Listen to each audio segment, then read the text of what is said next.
It can't sit external, all right? It's gotta be internal. It's not long enough. Becca, where are you putting that mic though? In my vagina. Possibly asshole.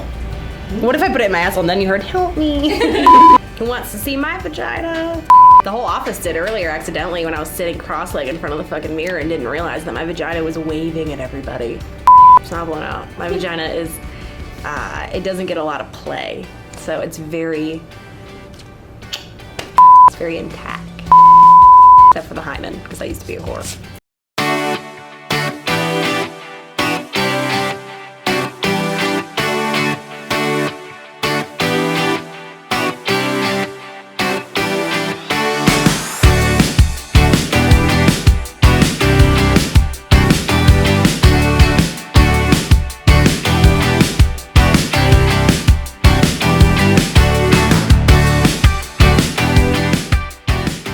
First card today that we have written by the other employees here at Stone Media Group who really know how to get under my skin.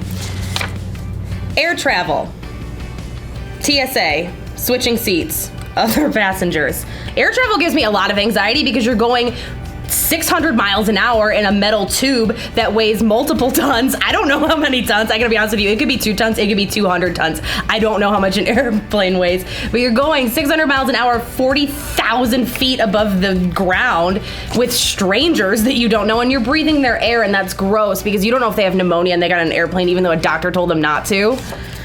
I really, really like to get searched at TSA, but that's only because I like to make people as uncomfortable as possible. So especially when they're rubbing down like on the butt area, like I'll just maybe casually mention that they should go a little bit further in because you don't know what's in there. I could be smuggling anything. I don't like it when I have to take my shoes off. Not because I don't like taking my shoes off, but because I feel like it's unhygienic and I'm not typically wearing socks, and a lot of other feet have touched the floor there, and I don't know what the fuck other people are doing and what they're walking through. And you get people from all walks of life at the airport, and I think it's a little bit gross. I also always ask to see my body scan after they do the body scan, just because I would like to evaluate myself from that perspective, but they typically don't let you. And then they get a little bit suspicious. And then they search your bag. LAX. There was sweat dripping in my mouth. That's not a joke. But we do travel a lot, and I'm not a good traveler. I get very, very, very bad anxiety when I do travel. But we tend to make a spectacle of ourselves because at least one member of our staff is doing something illegal in the airport. So we kind of like to hide in plain sight. I always purposely leave really early for the airport to get through TSA, and that's my excuse. But really, I know we're never going to have a problem. I just like to be at the airport early so I can do drugs in the bathroom. Or other things in the bathroom. I don't know. I can do anything in the bathroom in an airport. It's open. The world is my oyster. Sport lying. Sport lying. I would like to start by defining sport lying because I think this is a term that I have come up with and I'm gonna take credit for it. Sport lying is when you lie to somebody for no reason other than to purely entertain yourself. So you're not lying to them to get away with something. You're not lying to them to manipulate them. You're not lying to them because it's in their best interest and you're trying to do them a favor. You're not lying to them to get one over on them and try to steal something from them or hurt them in any way, shape, or form, or even protect them from something. You're literally lying. You're telling somebody a lie just so you can laugh at them behind their backs. My parents sport lied to me a lot, and now I have a complex about it, and I firmly believe that everybody sport lies to me, and you shouldn't do that because it's fucking rude. And then you're 28 years old having realizations about your childhood, about how you didn't really have 5 cats. You only have 1 cat, all right? It was 1 cat growing up, and the other ones didn't live in the attic and only come down one at a time to visit me because that wasn't true, all right?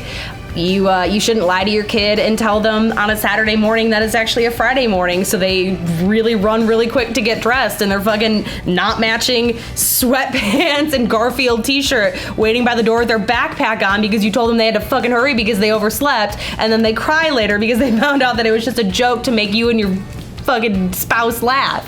You shouldn't lie to your kid and tell them that they can't have a garden out back because the city will come and arrest their parents because it will be unruly because she won't take care of it right, because I would have taken care of that garden really well, or it would have died because that's what I do with plants now. So maybe if you let me have a fucking garden when I was a kid, mom and dad, my fucking plants wouldn't die all the fucking time now, alright? But no, you lied to me and told me that the city council and the police would come and arrest you guys, and that's fucked up. You shouldn't lie to your kids and define a word that they're asking about with another word that they're asking about. If you make a up a word for me, and I'm not gonna make up a word because I'm a better person than that, but if you make up a word and I ask you, Mom, what does that mean? And you define it with another made up word, and then we go into a circle jerk of just defining words with other words that you made up, you shouldn't fucking do that, because then you end up like me, crazy, all right? That's bad parenting, Mom.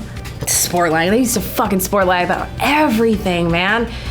You shouldn't sport lie. You shouldn't sport lie to your child about how they saw a ghost when they were a kid, and for 28 years they believed that they saw a fucking ghost, somebody that died in that house, and then come to find out it was just your mom in a bathrobe and she thought it was fucking funny. That sport lie was so elaborate, she literally got our neighbors involved in it.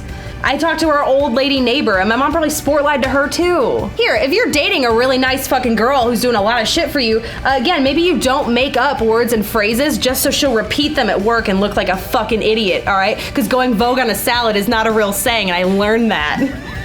But I spent about 2 years repeating things that you said because you fucking told me they were real things, and you know I don't know urban colloquialisms.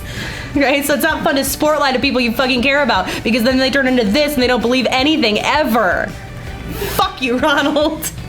You shouldn't sport lie to me about why I can't drive your car. Because if I want to run and like you're parked behind me and then you tell me like my insurance doesn't cover you, Ronald and Mom and Dad, we have a fucking problem. I don't know why nobody wants me to ever drive their car. But guess what? If I have my insurance, I can. And you guys, I don't know if like my parents just don't want me to visit, so they're like, no, you can't drive our cars, so we'll see you at Christmas.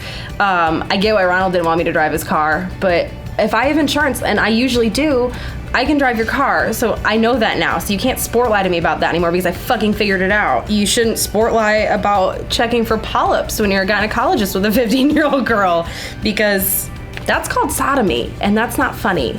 And then you spend the rest of your life curious as to why everybody wants to put shit in your asshole. That happened.